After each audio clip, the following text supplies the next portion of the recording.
On Monday, Trump was having negotiation talks with the President Lee of South Korea. During those conversations, he brought up some hostile countries, North Korea and China. He mentioned possibly setting up a meeting between South Korea and North Korea. Um, and he also threw out, as you can see here, Trump opens door to 600,000 Chinese students amid Beijing trade talks. So during that, Trump suggested the possibility of 600,000 Chinese students coming into the U.S. to go to school. Now, first and foremost, the way that would benefit America is it's a leveraging point, I'm sure. Trump's throwing this out there as some type of trade negotiation within his talks with China. So there's going to be some give and some take, and Trump's trying to create a better situation for the tariffs and the trade war that's been going on with China. I'm sure that that's probably the biggest part of it.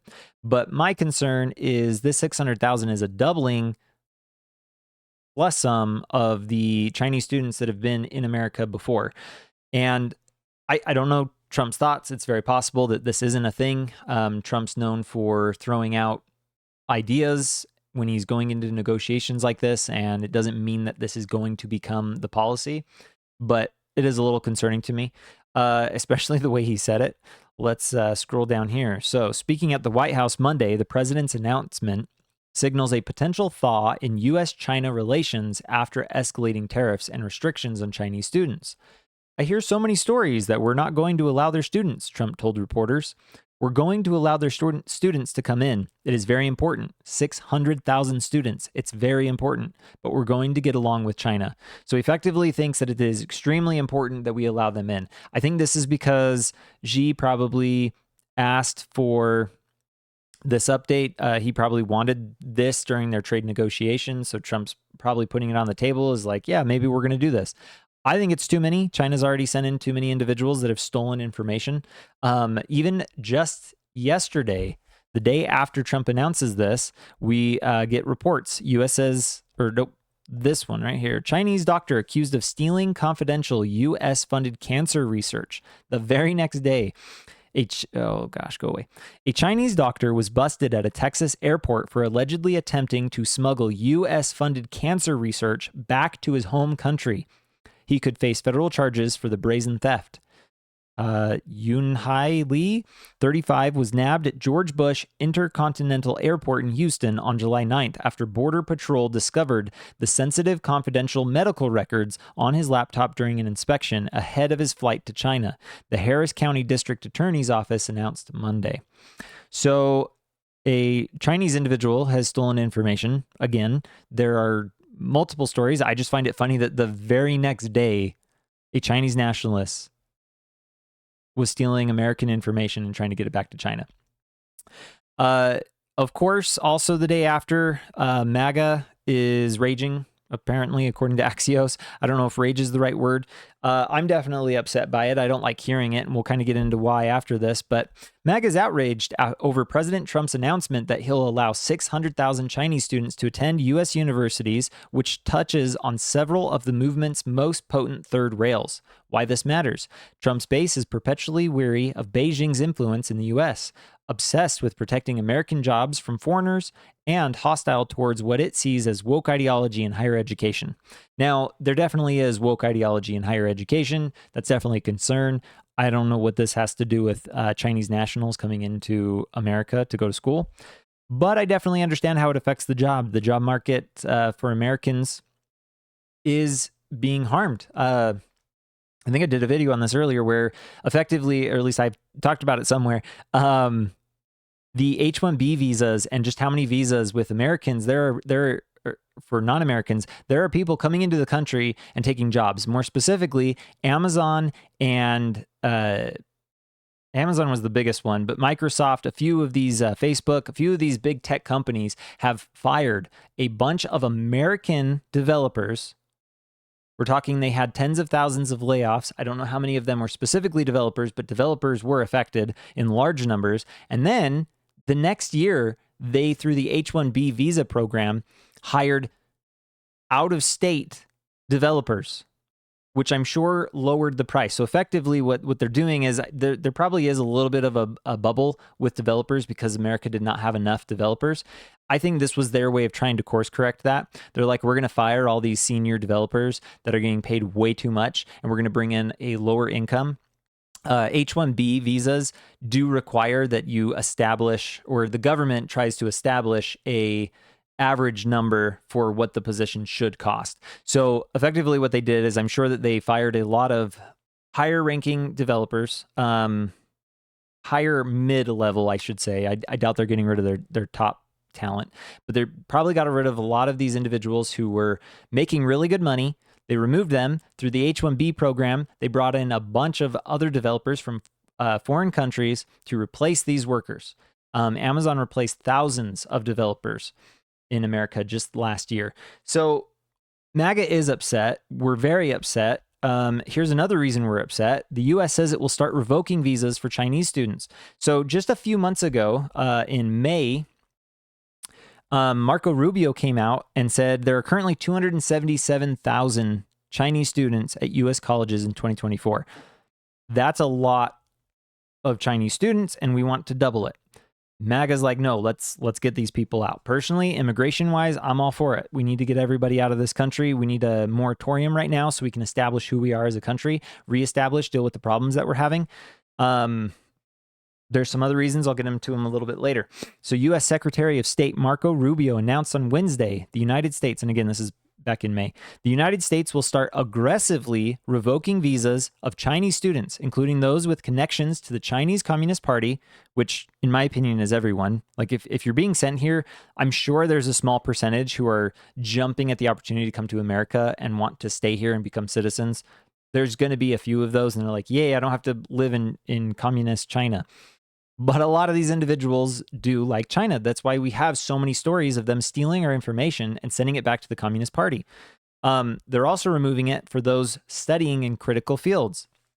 So the U.S. has some laws that has identified China as a foreign adversary. So let's see. Foreign non-government persons have engaged in long-term pattern of serious instances of conduct significantly adverse to the national security of the United States or security and safety of the United States persons, and therefore constitute foreign adversaries solely for the purpose of the executive order. This rule and any subsequent rules. You can see here, the People's Republic of China, or the Chinese Communist Party. It also includes Hong Kong. Another law has also done the exact same thing on the U.S. Any foreign adversary, such as China. So we already know that China is considered a foreign adversary, specifically because they have been trying to steal, in critical fields, information from the U.S. And Trump's suggesting that we need to double the amount of people that are coming in. So this is a problem on a couple different fronts. The first front is the fact that if we're doubling that number, it means that the Communist Party is going to be able to sneak in more individuals than they originally were able to, because there's just a larger quantity of people coming in, which means more information is going to be stolen. China also just bringing in more people. This affects the Electoral College, which is why I think we need a moratorium and to deport every illegal immigrant in the United States. It is projected that it's possible the Democrats have gained upwards of 10 seats in the House of Congress because of illegal immigration. So for those that aren't aware, when the U.S. does the census every 10 years, we count everybody, citizen or not. And so when we bring individuals in, and because they're flooding to these mostly Democrat states, some of them are going to Texas.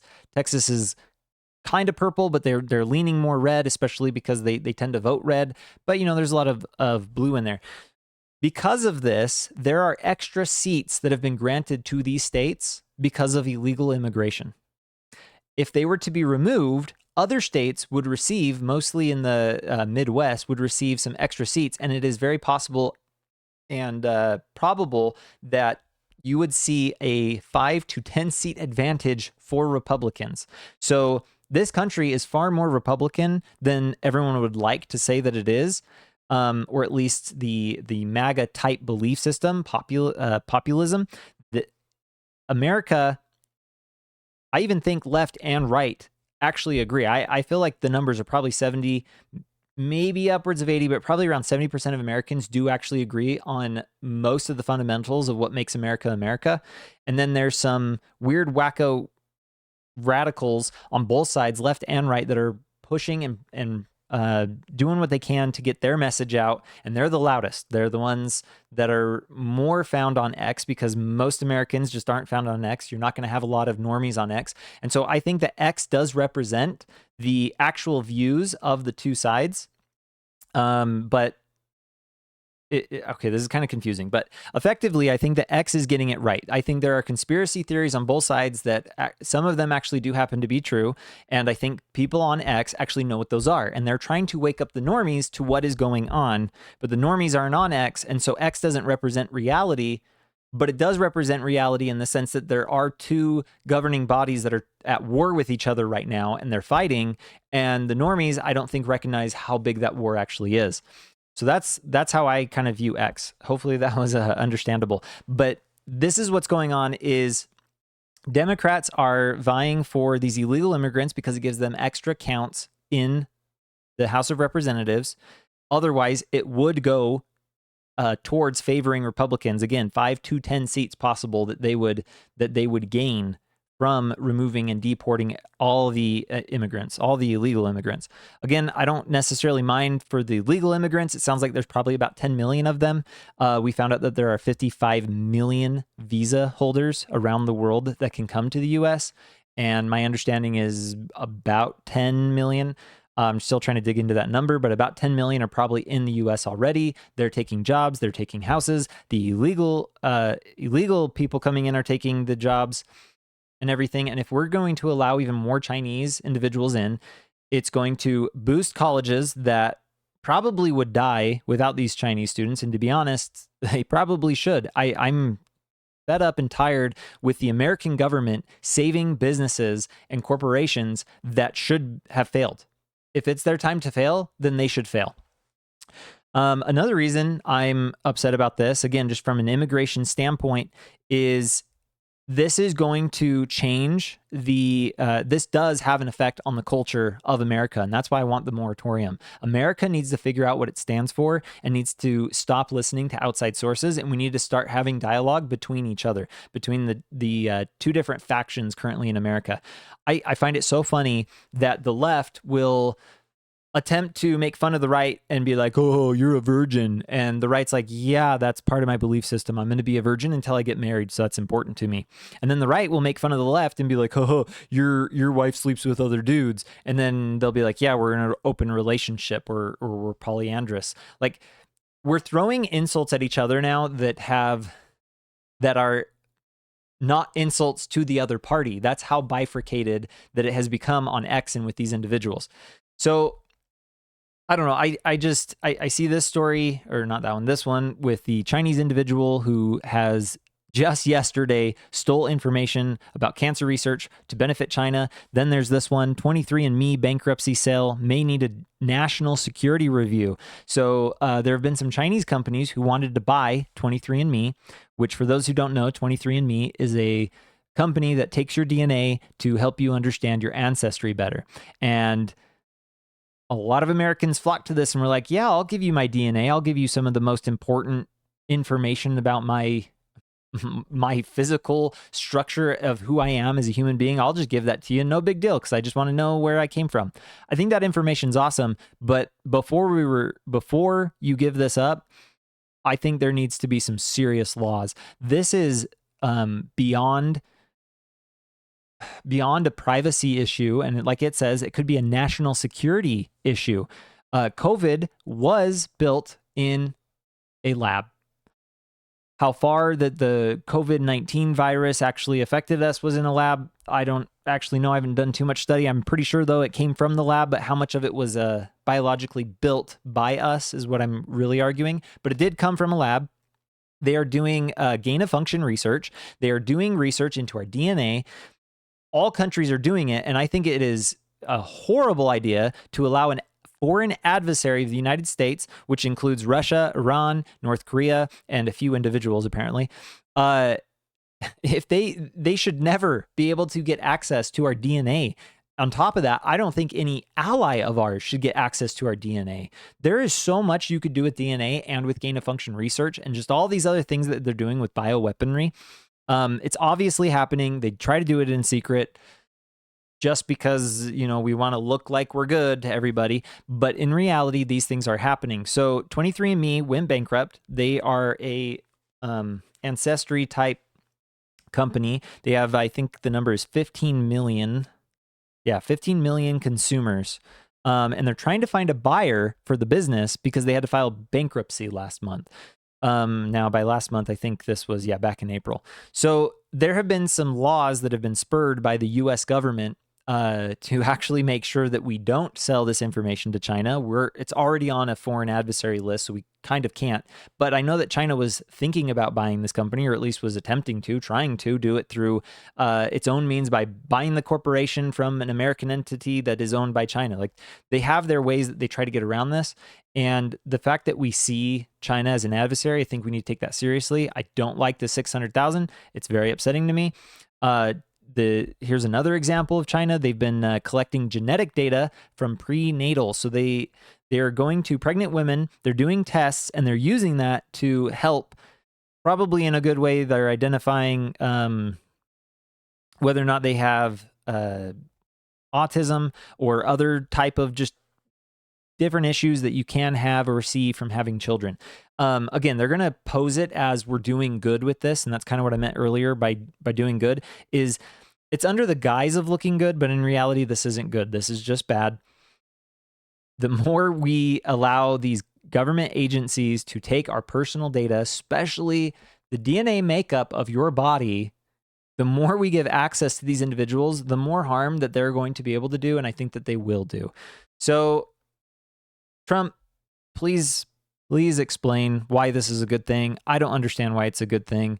This isn't going to have a direct effect on Utah, since I try to focus a lot more on Utah here. Most of these students are going to be going to colleges in other states. But again, we just increased those states' ability to receive more congressional seating because we're willingly doubling the amount of Chinese and probably other students to save schools that probably need to fail because, well, they already should have failed. The government's been taking care of them. They get subsidies from the government. They get grants from the government. There's too much money from the government going to these schools. These schools need to learn to exist on their own. If they don't, I don't think they should exist. I want to get closer and closer to a free market, especially with our schools, because the more the government's involved, the more they're going to tell you what to believe. And again, woke ideology, that is definitely happening in colleges. So here it is. If you disagree with anything I say, leave it in the comments. Let me know. Send me tips or any other thoughts that you have about Utah on X. You can find me at Reese J. Crockett. X, Rumble, and YouTube. Go ahead and leave a like, subscribe, and share the show with everybody you know. And I hope you have a great rest of your day.